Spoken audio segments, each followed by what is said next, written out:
வணக்கம் நேயர்களே, தஞ்சாவூர் சமையல் சந்தோஷினி. வாங்க, கத்திரிக்காயில் ஒரு ரெசிபி செய்யலாம். முட்டை எக் சேர்த்து ஒரு ரெசிபி செய்யலாம். வாங்க, எப்படி செய்யறதுன்னு காட்டுறேன்.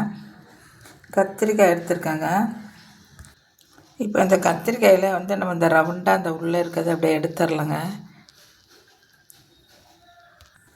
கத்திரிக்காய் இந்த மாதிரி நடுவில் உள்ளதை எடுத்துகிட்ட பாருங்க. ரவுண்டாக சின்ன மூடி இருந்தால் நீங்கள் வச்சு அதை எடுத்துடலாம். எடுத்தாச்சுங்க. கத்திரிக்காய் நல்லா பெரிய கத்திரிக்காய் அது. வாங்க, அதுக்கு 2 முட்டை போட்டிருக்கேன். கொத்தமல்லி கொஞ்சம் போட்டுக்கலாம். கருவேப்பிலை கொஞ்சம் போட்டுக்கலாம். தக்காளி கொஞ்சம் போட்டுடலாங்க. கொஞ்சோண்டு சோம்பு. இதுக்கு உப்பு போட்டுடலாம். நம்ம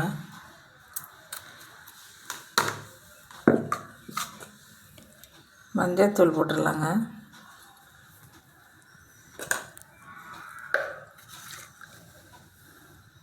மிளகாத்தூள் போட்டுக்கலாம். எல்லாம் போட்டாச்சு.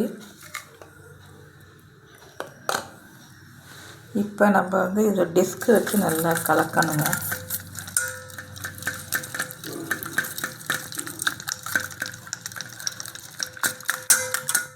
இப்போ இதை நல்லா கலந்துட்டோம். அடுப்பை ஆன் பண்ணி கடாய் போட்டுக்கலாம்.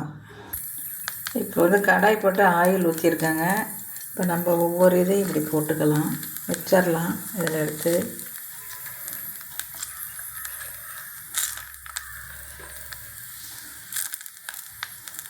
இங்கே வச்சிடலாங்க.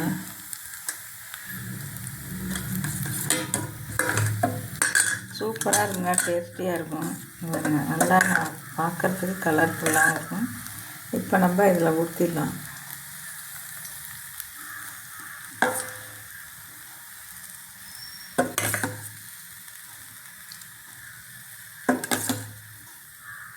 அது கீழே அப்படி தாங்க வரும். வந்துட்டால் பரவாயில்ல, அது வெந்துடும். இப்போ நம்ம வேக வச்சு திருப்பி போட்டுடலாம். இப்போ நம்ம ஒவ்வொரு இதையும் அப்படியே திருப்பி போட்டுடலாங்க. ஒவ்வொரு இதையும் அழகாக திருப்பி போட்டுடலாம்.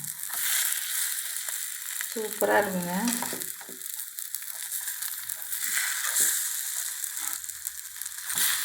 அடுப்பை சிம்மில் வச்சுக்கணும், இல்லாட்டி முட்டை கருவி விடும்.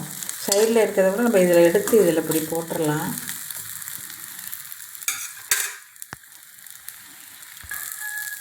இது கத்திரிக்காய் நமக்கு வேகணும்ல, அதனால் சிம்மில் கொஞ்சம் நேரம் ஒரு 5 நிமிஷம் போட்டுருங்க. கத்திரிக்காய் வெந்து போயிடும். நல்லா ஒரு 10 நிமிஷம் மூடி போட்டு எண்ணெயை ஊற்றி மூடி வச்சிட்டிங்கன்னா நல்லா கத்திரிக்காயெலாம் வெந்து போயிடும்.